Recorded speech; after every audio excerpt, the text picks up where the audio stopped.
Assalamualaikum warahmatullahi.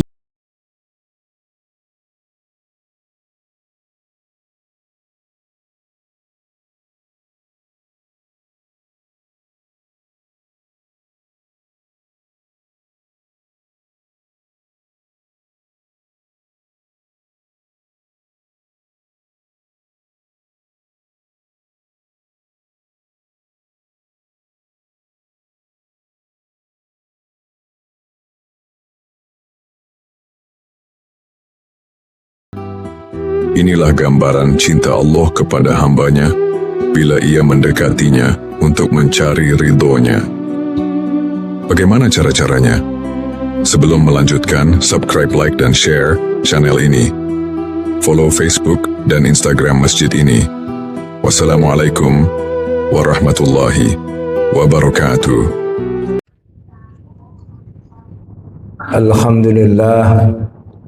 Alhamdulillahilladzi arsala rasulahu bil huda wa dinil haqq liyudhhirahu 'ala ad-dini kullihi wa kafa billahi shahida. Asyhadu an la ilaha illallah wahdahu la syarika lah wa asyhadu anna Muhammadan 'abduhu wa rasuluhu la nabiyya wa la rasula ba'da. Allahumma salli wa sallim wa barik ala abdika wa rasulika Muhammad wa ala alihi wa ashabihi ajma'in. Faya ibadallah usikum wa iyaya bitaqwallah faqad fazal muttaqun. Qala Allah ta'ala fi kitabil karim ya ayyuhalladzina amanu taqullaha haqqa tuqatih wa la tamutunna illa wa antum muslimun. وقال أيضا يا أيها الذين آمنوا اتقوا الله ولتنظر نفس ما قدمت لغد واتقوا الله إن الله خبير بما تعملون. أما بعد. Ma'asyiral muslimin, sidang salat Jumat Jamaah Masjid Ukhuwah Islamiyah rahimakumullah. Mari kita senantiasa meningkatkan rasa iman dan takwa kita kepada Allah Subhanahu wa taala dengan memperbanyak mendalami ilmu-ilmu agama, menjalankan perintahnya dan menjauhi larangannya. Yang wasiat ini senantiasa diingatkan oleh para khatib, karena Rasulullah pun mengingatkan para jamaah saat itu dengan yang demikian itu. Kedua kalinya marilah senantiasa kita mengucapkan salat dan salam kepada Nabi kita Muhammad sallallahu alaihi wasallam yang ditunjuk Allah menjadi uswatun hasanah bagi kita semua. Ma'asyiral muslimin rahimakumullah. Allah Subhanahu wa taala telah berfirman dalam surat Ali Imran, surat yang ketiga, ayat 31.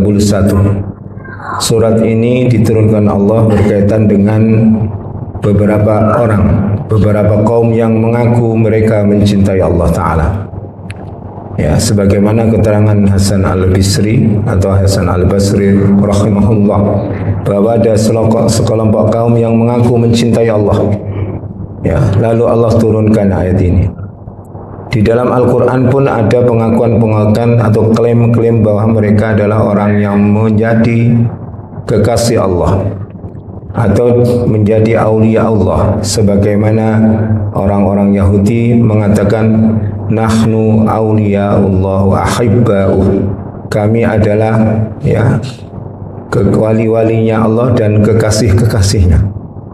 Tapi Allah menjawab dengan firman Allah ini kepada Nabi Muhammad, disuruh menyampaikan bagaimana cara supaya Allah mendatangkan cinta kepada kita.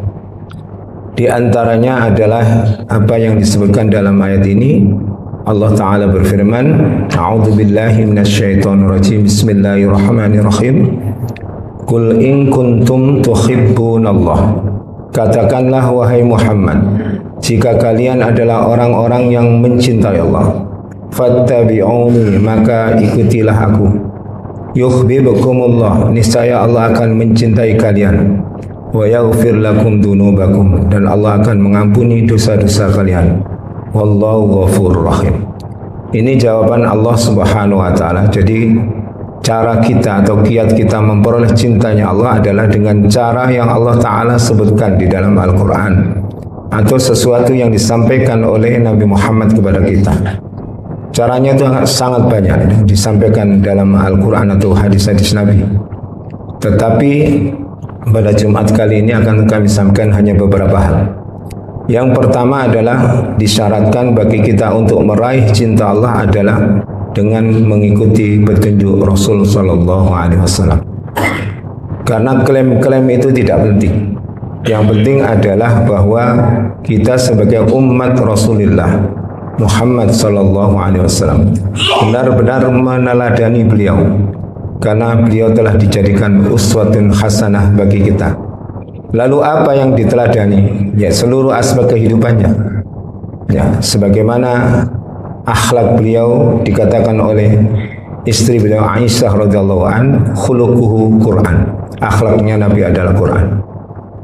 Oleh karena itu tidak bisa seseorang mengikuti Rasulullah SAW tanpa mereka mengenal Rasul, mengenal Nabi Muhammad SAW. Maka marilah kita kenali Nabi Muhammad dari sisi pribadinya, dari sisi keluarganya, para istrinya, sahabatnya, pergaulannya, ucapannya, tingkah lakunya, ibadahnya. Maka tidak bisa tidak kita harus mempelajari apa yang disebut sekarang dengan sirah an-nabawiyah. Semakin kita mengenal Nabi Muhammad, semakin kita mencintainya, karena akan muncul di benak kita pribadi yang teragung di zaman ini adalah Rasulullah. Mulai zaman beliau diutus sampai zaman sekarang tidak ada manusia yang tercatat ucapannya seluruhnya, yang dicatat perilakunya, bahkan ketetapannya diabadikan melebihi Rasulullah SAW. Kalau para tokoh dunia yang dikenal oleh kita itu yang dicatat adalah hal-hal yang penting saja. Tapi kalau Nabi Muhammad seluruh perilakunya dicatat oleh para sahabat, disampaikan di dalam hadis-hadisnya. Bagaimana tata cara minumnya, bagaimana ketika berkata-kata, bagaimana di dalam majelis, dan seterusnya dan seterusnya. Semakin kita mengenali Rasulullah, maka semakinlah kita akan kagum terhadap pribadinya. Maka apabila ada orang mengaku mencintai Allah, lalu dia tidak mengikuti Rasulullah, itu adalah klaim palsu sebagaimana yang dilakukan orang Yahudi saat itu. Ya, oleh karena itu ditantang oleh Al-Quran, diceritakan dalam Al-Quran, jika kalian memang kekasih Allah, maka fatamannaul mauta in kuntum shadiqin. Jika kalian benar-benar kekasih Allah, maka berangan-anganlah untuk minta mati. Enggak berani mereka. Kemudian juga kalau memang kalian kekasih Allah, kenapa Allah Ta'ala menyiksa sebab dosa-dosa kalian? Dihinakan oleh Allah Ta'ala di bawah kekuasaan Fir'aun. Kemudian dihinakan, tidak punya negara, bercerai-berai, dan itu berpuluh-puluh tahun. Itu maka klaim itu tidaklah ada gunanya kecuali dengan mengikuti junjungan kita Rasulullah Muhammad SAW. Akidahnya kita ikuti, akhlaknya kita ikuti, tata bergaulnya, cara bisnisnya, cara ibadahnya, semua kita merujuk kepada uswah hasanah itu. Kalau kita merujuk kepada Rasulullah, pasti Allah akan mencintai kita, dan dosa-dosa kita akan diampuni oleh Allah Ta'ala. Apa hebatnya ampunan dosa ini? Kalau kita ini memahami tentang ampunan Allah, maka segala sesuatu yang orang itu segala sesuatu kehidupannya kemudian diampuni Allah, maka sudah bereslah. Sehingga jenengan lihat di dalam beberapa riwayat hadis, misalkan sholat 5 waktu ke sholat 5 waktu berikutnya menjanjikan ampunan, puasa Ramadan ke puasa Ramadan berikutnya yang dijanjikan ampunan. Ya, seorang yang melakukan haji dan umrah yang dijanjikan ampunan oleh Allah. Maka ampunan itu sangat penting, sehingga perlu dikejar. Wasari'u ila maghfiratin min rabbikum wa jannatin 'arduhas samawati wal ardu uiddat lil muttaqin. Ma'asyiral muslimin rahimakumullah.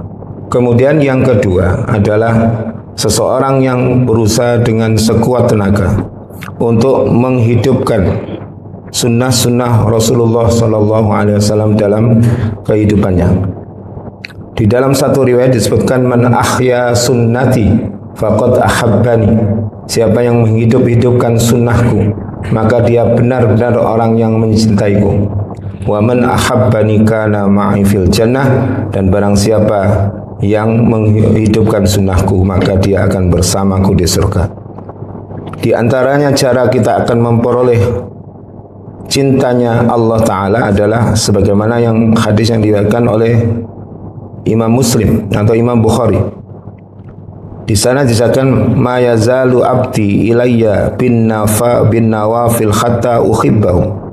Kalau ada hambaku senantiasa melakukan sunnahku, apakah sunnah dalam ibadah, apakah sunnah dalam tata bergaul, berbicara dan sebagainya, ya, sehingga aku mencintainya. Wa idza ahbabtuhu, maka apabila aku mencintainya, kuntu sam'ahu alladhi yasma'u bihi, aku akan menjadi pendengarannya yang dengannya aku mendengar. Ini adalah hadis qudsi. Allah yang berfirman, wa kuntu wa basarahu alladhi yubsiru bihi, dan aku adalah pandangan matanya yang dengannya dia memandang. Wa rijlahu allati yamshi biha, dan aku akan menjadi kakinya yang dia berjalan dengannya. Wa yadahu allati tabtishu biha, dan aku akan menjadi tangannya yang dengannya dia memegang. Artinya orang-orang yang dicintai Allah Ta'ala dalam kehidupannya tidak dijadikan kaya raya, tidak dijadikan terkenal, tidak dijadikan apa yang urusan dunia, tapi dia akan selalu dibimbing oleh Allah Ta'ala untuk mendapatkan banyak pahala dan kebaikan-kebaikan di dunia dan akhirat. Kemudian beliau sallallahu alaihi wasallam mengatakan, wa idza sa'altani la'utiyannahu, jadi apabila dia meminta kepadaku, pasti aku akan berikan kepadanya permintaannya. Wa idza sta'adzani la'idhannahu, jika dia minta perlindungan kepadaku, pasti aku akan lindungi. Panjenengan bisa lihat bagaimana permintaan-permintaan orang-orang salih yang senantiasa dekat dengan Allah Ta'ala dengan mendekati dirinya dengan sunnah-sunnah. Seperti misalkan yang terkenal dengan melaksanakan kebaktian, yaitu birrul walidain, yaitu Uwais Al-Qarni. Dia begitu dikenal di langit, dikenal oleh malaikat, dikenal oleh Rasulullah. Tapi beliau dalam kehidupan dunianya tidak dikenal oleh siapapun, karena pekerjaannya hanya penjaga unta. Tapi yang sangat menggembirakan adalah ketika Umar bertemu Rasulullah SAW. Maka beliau mengatakan, wahai Umar, jika kamu bertemu Uwais, ya, orang Yaman, maka mintalah doa padanya. Dan betul, ketika rombongan haji dari Yaman bergolong-golong dicarilah dan Uwais ketemu. Lalu Umar mengatakan, wahai Uwais, aku minta doa kepadamu. Kata beliau, bukankah engkau adalah Amirul Mukminin dan engkau yang lebih layak mendoakan aku? Tidak, karena Rasulullah bersabda demikian, bahwa aku dimintakan untuk minta doa kepadamu. Ketika Umar meminta doa kepada Uwais, dan Uwais menjadi terkenal karena dimintai presiden kalau zaman sekarang, maka serta-merta Uwais menghilang dari pandangan manusia dan tidak diketahui di mana beliau meninggal. Jadi orang yang begitu dekat kepada Allah Ta'ala itu belum tentu diberi kekayaan, karena kekayaan duniawi ini adalah sesuatu yang diberikan secara umum, sebagaimana yang disabdakan dalam satu riwayat, yu'til mal ila man yuhibbu wa man la yuhibbu. Allah memberi harta dunia itu kepada orang yang dicintainya atau tidak dicintainya. Apa contoh konkretnya? Dilihat di Al-Quran aja. Ya, ada orang kaya raya yang itu menjadi musuh Allah, namanya Qarun, Haman, Fir'aun. Ada orang-orang kaya yang itu menjadi kekasih-kekasih Allah, yaitu Nabi Sulaiman, Nabi Daud, Nabi Muhammad. Ya, seperti itu. Maka diberikan kepada seluruhnya. Wala yu'til imana illa man yuhib, dan tidaklah Allah memberi iman kepada seseorang kecuali orang itu pasti dicintai.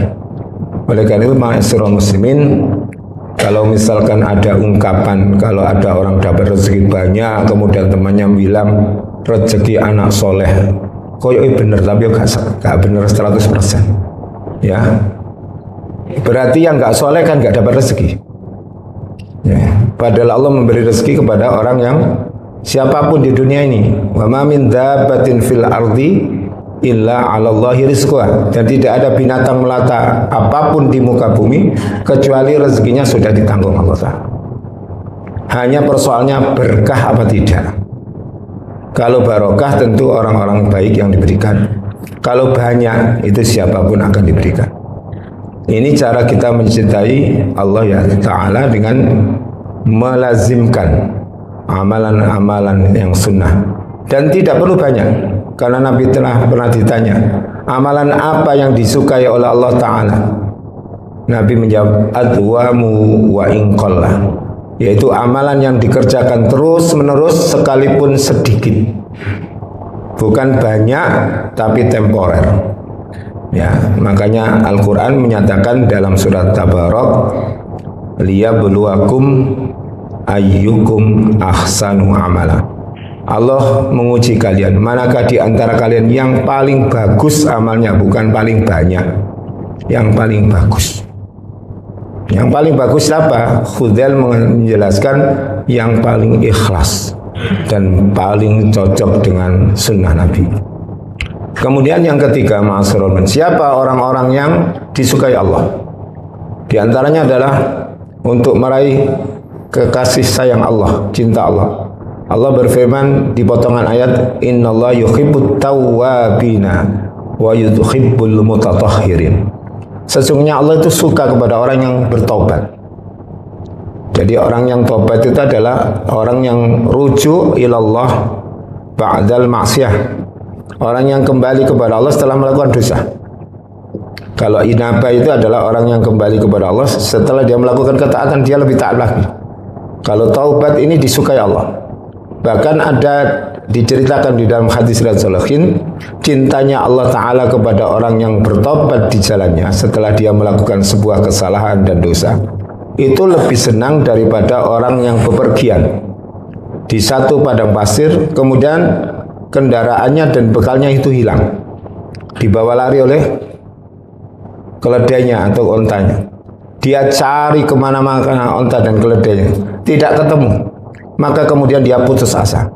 Lalu dia mencari satu pohon untuk bernaung di bawahnya. Karena dingin dan silir-silir, dia tidur. Ketika bangun ternyata keledai yang dicari, bekal yang dicari, yang dibawa itu kembali lagi. Senang sekali, luar biasa. Di tengah padang pasir yang tidak ada harapan kecuali keledai dan makanan yang dibawanya, dia langsung, kata Rasulullah, kendali kudanya atau keledai atau ontanya disaut gitu. Lalu saking senangnya dia ngomong sampai terbalik, Allahumma anta abdi wa ana rabbuka, kata Rasulullah. Terbalik dia ngomongnya karena saking senang. Ya Allah, sesungguhnya engkau adalah hambaku dan aku ini Tuhanmu.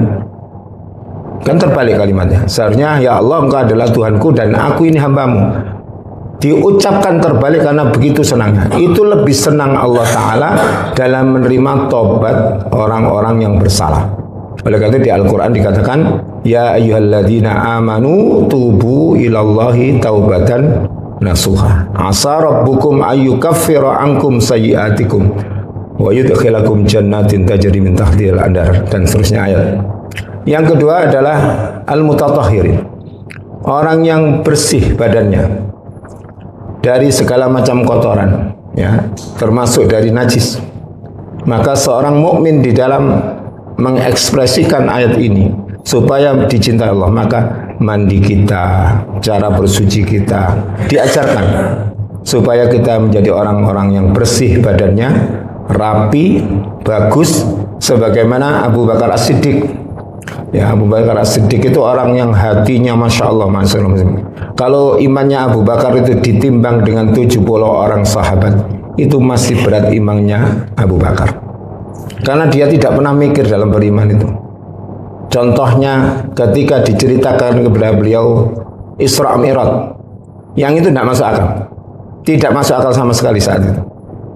Ya, sehingga menjadi bahan olok-olok orang kafir.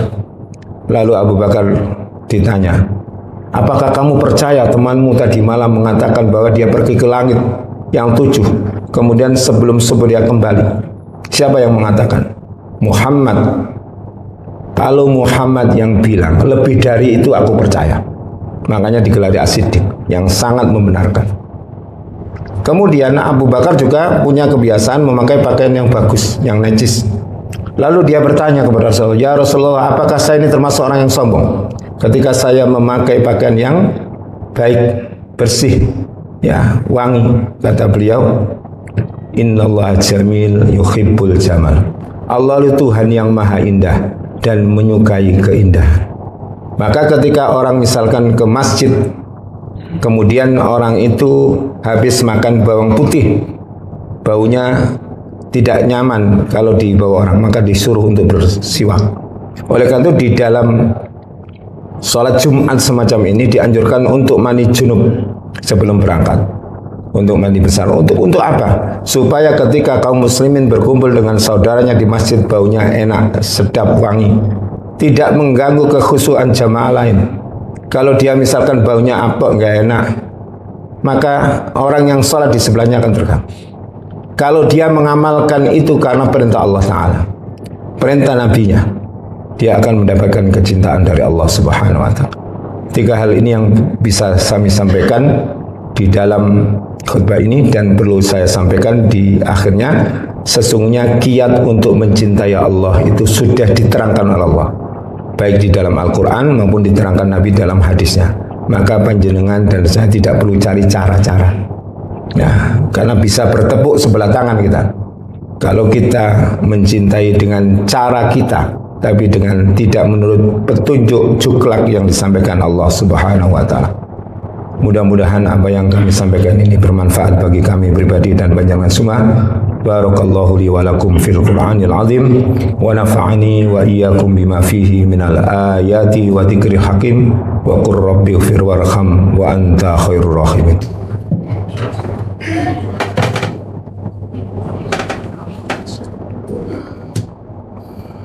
Allahumma salli wa sallim ala sayyidina Muhammad wa ala ali sayyidina Muhammad.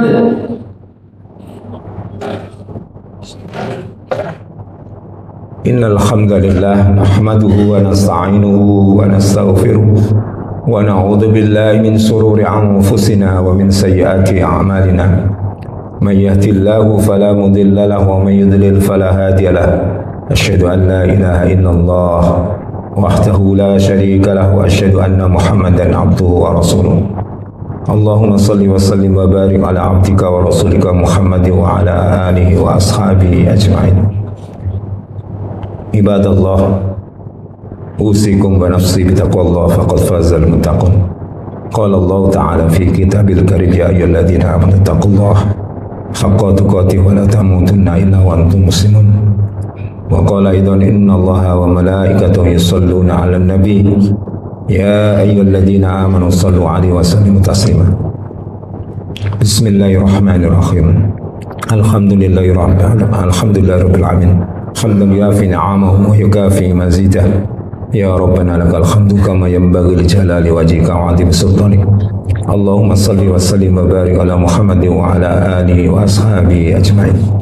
اللهم اغفر للمسلمين والمسلمات والمؤمنين والمؤمنات الأحياء منهم والأموات إنك سميع قريب مجيب الدعوات ويا قاضي الحاجات ربنا هب لنا من لدنك رحمة وهيئ لنا من أمرنا رشدا اللهم أرنا الحق حقا وارزقنا اتباعه وأرنا الباطل باطلا وارزقنا اجتنابه اللهم إنا نسألك الهدى والتقى والعفاف والغنى ربنا لا تزغ قلوبنا بعد إذ هديتنا وهب لنا من لدنك رحمة إنك أنت الوهاب اللهم انصر من نصر الدين واخذل من خذل الإسلام والمسلمين اللهم أعز الإسلام والمسلمين وأذل الشرك والمشركين ودمر أعداءك أعداء الدين ربنا أفرغ علينا صبرا وثبت أقدامنا وانصرنا على القوم الكافرين ربنا